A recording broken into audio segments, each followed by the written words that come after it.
Modhera road બચાવો આંદોલન તેજ બન્યું.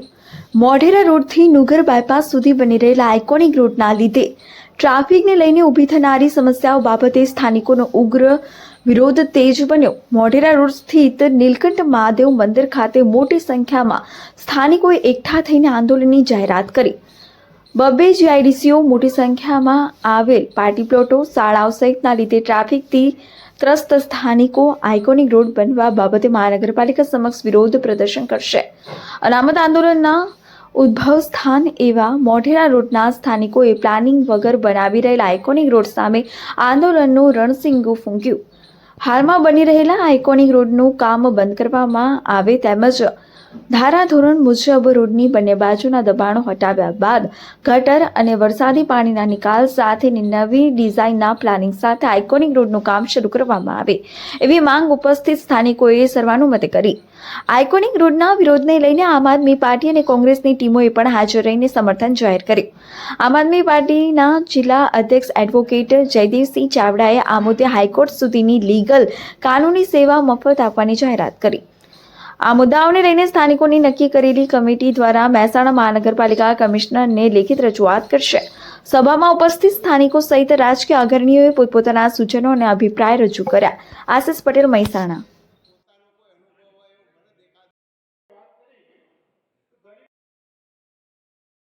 જે નિર્દોષ લોકો હતા એમના દબાણ તોડી દીધા અને જે સરકારમાં બાજી શકે એવા હતા એમના દબાણ તોડ્યા નથી.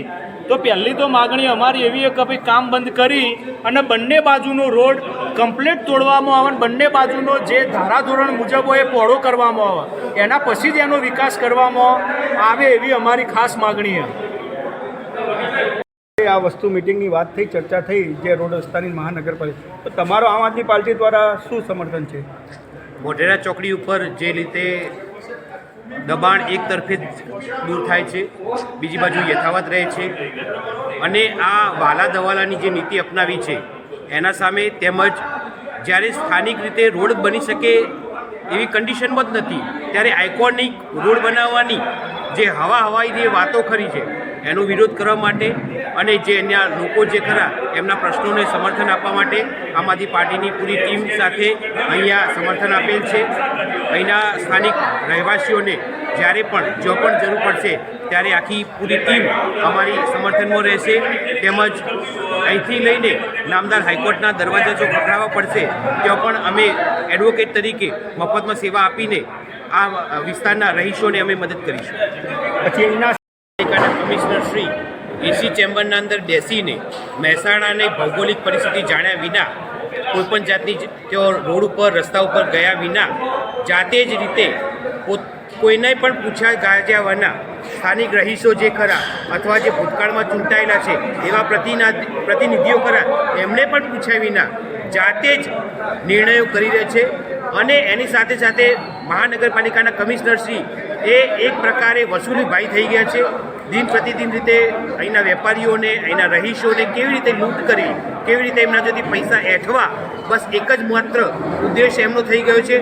સવારથી લઈને સાંજ સુધી મહેસાણાના મહાનગરપાલિકાના રહીશો, અહીંના આવતા જતા લોકો એમને કોઈ પણ રીતે હેરાન પરેશાન કરીને એમના જોથી પૈસા પડાવવાનું ફક્ત ને ફક્ત કામ મહાનગરપાલિકાના કમિશનરશ્રી કરી એ વસૂલી ભાઈ થઈ ગઈ અને એમની ટીમ કરી એમના ગુંડાઓ આ રીતે વસૂલી કરી રહ્યા છે. એટલા માટે એમનો સખત અમે વિરોધ કરીએ છીએ. આઇકોનિક તો 6 લેન હોય તોય બનો, 4 લેન હોય તોય બનો, 2 લેન હોય તોય બનો, પણ એ ડિઝાઇન જેવી રીતના કરી છે એના ઉપર નિર્ભર છે. તો આ જે મોઢેરા ચોકડીથી મોડીને બાયપાસ સુધીનો જે આઇકોનિક રોડ બની રહ્યો છે એમાં ડિઝાઇન જે કરી છે એ સંકળાઈ દીધેલી છે અને નાની કરી દીધેલી છે, તો એ પણ બંધ થવી જોઈએ. બસ બીજું જાજુ કોઈ કહેવું નથી. અને ભરતભાઈ પ્રશ્ન છે એટલે સ્થાનિકોની સાથે અમે આમ આદમી પાર્ટીવાળા એમને ટેકો આપીશું અને જો પણ એમની જરૂરત હશે સ્થાનિકના પ્રશ્ન માટે કે ભાઈ મ્યુનિસિપાલિટી કલેક્ટર ઓફિસ કે પછી સચિવાલય કે ભાઈ કોર્ટ સુધી અમે એમના સાથે લડવા માટે તૈયાર છીએ. જેમાં મિટિંગ રાખી હતી એની રૂપરેખા સંપૂર્ણ જણાવશો. જે આઇકોનિક રોડ બનાવી રહ્યા છે એ રોડ ખૂબ હોકળો બની રહ્યો છે. એની જે પરિણામો આવવાના છે એ ખૂબ ગંભીર પરિણામો છે.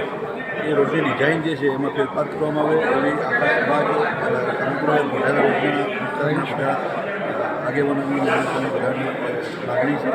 કાલે કમિશનરને આવેદનપત્ર આપવા માટે પણ અહીંથી રેલીના સ્વરૂપે 11 વાગે અહીંથી જવાના છીએ અને બીજા પણ ખૂબ બધા સળગતા પ્રશ્નો છે વિસ્તારના, એ બાબતે પણ કાલે રજૂઆત કરવાના છે. સૌથી મોટો મુદ્દો જે છે તે 48 મીટરનો રોડ છે. આપણો બે બાજુ 24 મીટરનું દબાણ હટાવ્યું છે એટલે 160 ફૂટનો રોડ છે. એ રોડ માત્ર 50 ફૂટનો કે 40 ફૂટનો આ લોકો બનાવવાના છે, બે બાજુ 20 ફૂટ કે 25 ફૂટ. એ 6 લાઇન બનાવવામાં બે બાજુ 3 લાઇનો બનાવવામાં આવે એવી અમારી ખૂબ માગણી છે. જે પાર્કિંગની રાખી છે જે આ બાજુ રોડ બાજુ, એ પાર્કિંગ પાછળની સાઈડમાં લઈ જાય તો આ સમસ્યા હલ થઈ શકે એમ છે. તો કાલે આ બાબતે કમિશનર સાહેબને રજૂઆત કરવાના છે અને ખૂબ તાદાદમાં નીલકંઠ મહાદેવે આખા વિસ્તારના માણસો ભેગા થયા ખૂબ ઉગ્ર બધાની રજૂઆત હતી. એ રજૂઆતને ધ્યાને લઈ અને આના ઉપર પુનઃ વિચારણા કરે અને ડિઝાઇનમાં ફેરફાર કરે એવી અમારી ઘણી માગણી છે. ધન્યવાદ. પછી આપણી સમક્ષ